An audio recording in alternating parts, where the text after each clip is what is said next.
What's going on, you guys? It's your host, Galladon. It's time for the King's Cup. Check out the special in the shop.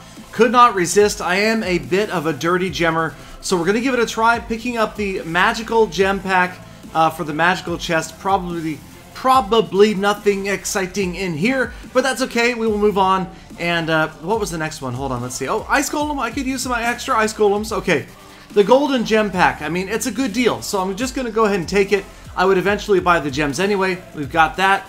And now, of course, the super magical gem pack. What a bargain, man. $9.99. And of course there's going to be a legendary card in here, because this is not my cursed account. So we'll open this and we're going to hope for good 23 epics to come out of this at some point before.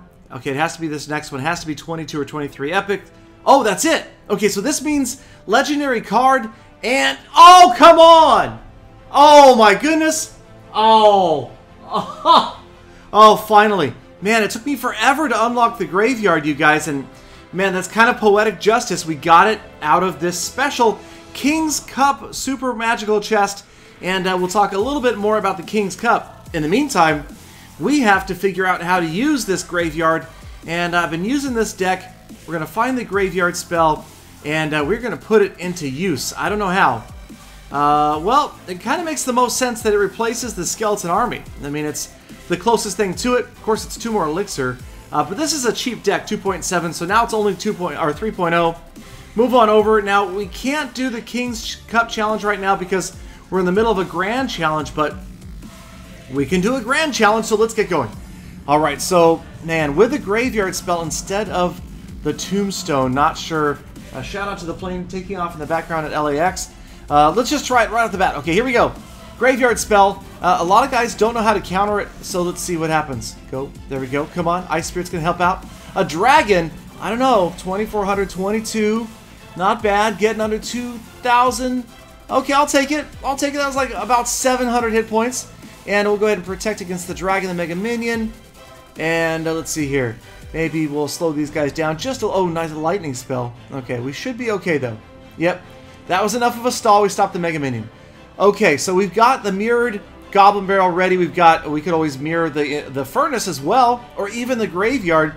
But I'm thinking for right now, as long as things are pretty calm, we will just wait another second, see what's coming at me. He's got a couple of archers. And, well, okay, there's the golem. There's the golem. So let's try to get those archers out of the way and get rotated around to my Inferno Tower. There we go. Got it. I had to just dump some cards. Oh, perfect. All right, we locked on.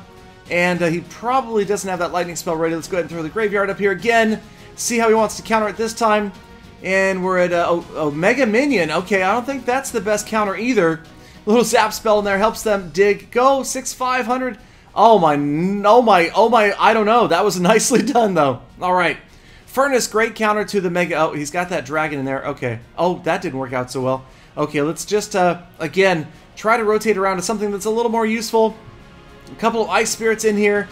And then eventually... Oh, man. That Mega Minion's going to do some damage. Get the archers out of the way. Had to stop them. And not so much of a lead anymore. We're still ahead, but not by much. We're not quite into double elixir yet. So I'm thinking, well, you know what? He hasn't really countered my graveyard spell. Oh, okay, hold on. No, okay, let's just do it. Let's let the golem go the other side. And here we go. Yeah, that's right, thumbs up. And I'm pretty sure that's a tower. Oh, cannon. That's an interesting counter. Yes, that's a tower. All right, so cost 5 elixir. Could we have done it more cheaply? Maybe. But we just want to get around to the Inferno Tower. Now, he does have that lightning spell up. That's probably going to hurt. Come on, Inferno. Here we go. Check out the mirrored Inferno Towers. Gotta love it. Beautiful. Drags the golem all the way over to the more damaged... Wait a minute, that wasn't the right... Hold on, okay. Alright, so we're going to put the graveyard down, try to distract the Mega Minion and the archers because the golems... And that should work out okay. I'm thinking another golem already. Come on. Alright, there the archers are down. 15 seconds left. I think we're okay.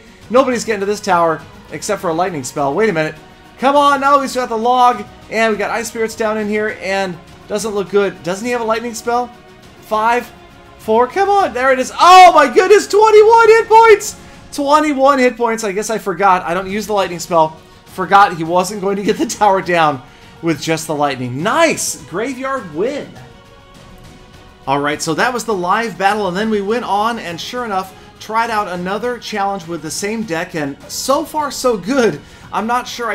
My theory is that people are just not prepared for the graveyard spell. They don't know how to counter it. There are certain great ways to counter it and some not so effective ways. And maybe for those of us who have an early graveyard, I know mine wasn't that early, it is a bit of an advantage. Now this player started out with that lightning spell right away, so I went ahead and I mirrored the furnace, got a second furnace down in the corner, and I've got the graveyard queued up.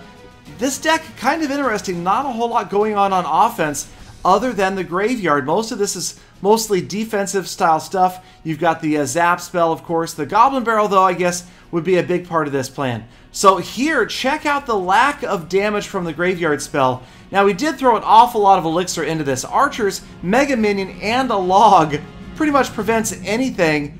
Shout out to the plane taking off in the background. And so now the Mega Minion moving in. I tried to use the log on the archers on the tower. Not so effective. Still got to get those archers down, but the Mega Minion is down. The archers go down as well. 2 furnaces pumping away. And here comes his golem. And I dropped the Goblin Barrel, just trying to get some damage off on that tower, knowing that he's low on elixir.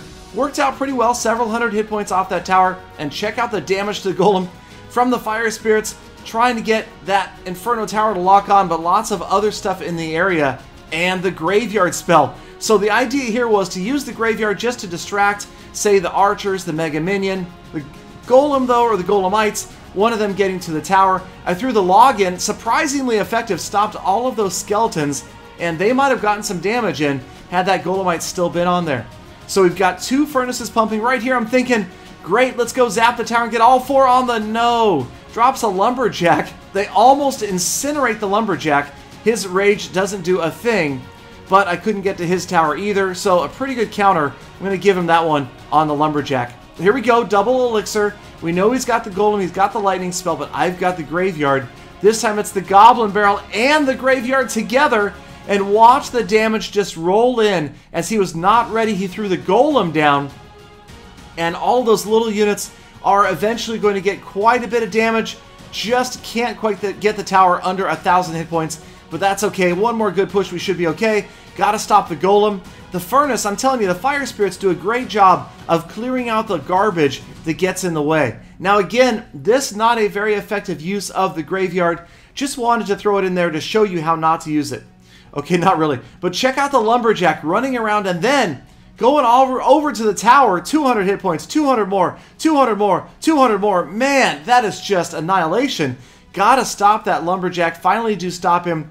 Time is running out. Here comes another Goblin Barrel, trying to get ready with maybe another Goblin Barrel. The mirrored Goblin Barrel moving in. We are into overtime on the right-hand side of the tower. The Mega Minion gets in there, but not before those goblins get some serious damage. And yes, it is going to be the clutch graveyard spell and maybe a log to boot, and that is going to do it. Graveyard log gets the win, and I'm undefeated with this deck so far. But let's move on to the reason that planes are taking off behind me, and that is I am here in Los Angeles for the Clash Royale Kings Cup. It is happening today. It starts at 1 p.m. Pacific time. It is going to be a lot of fun, a lot of familiar faces for you guys to check out, and maybe some new faces. Some very, very tough competitors are expected to show up here in Los Angeles. There are going to be hundreds and hundreds of players that are playing off down to a final 8. That will match up with 8 celebrity YouTubers. Here they are right there. You've got Nickatnyte, you've got Yarn, Alvaro, DDotty, Godson, Clash with Ash, Chief Pat, and Molt, of course. Those guys versus the world. And let me tell you, I think the deck is going to be stacked a little bit in the world's favor. If you look at the sheer numbers of players that will be competing for the opportunity to compete against these guys, it's going to be tough. I'm going to go out on a limb right here and suggest that we do not see a YouTuber win the whole thing. We might see one in the Final Four, but not as a champion. And here's part of why. Heat 1 goes on for an hour, and it is hundreds and hundreds of players competing against each other.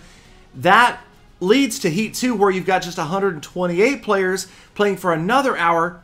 Heat 3, 64 players, and those 64 finally will be whittled down to 8 players who will fall into the bracket against those YouTubers. Now, broadcast talent. Boy, they use the word talent loosely, but I recognize that guy in there. Should be a lot of fun. Sean Charles, Kelly Link, some dude named Galadon, and some dude named Hyphonix. Hope you guys are going to join us. Hope you can tune in and watch the action. It should be a lot of fun. As always, thank you guys so much for sticking around all the way to the end of this episode.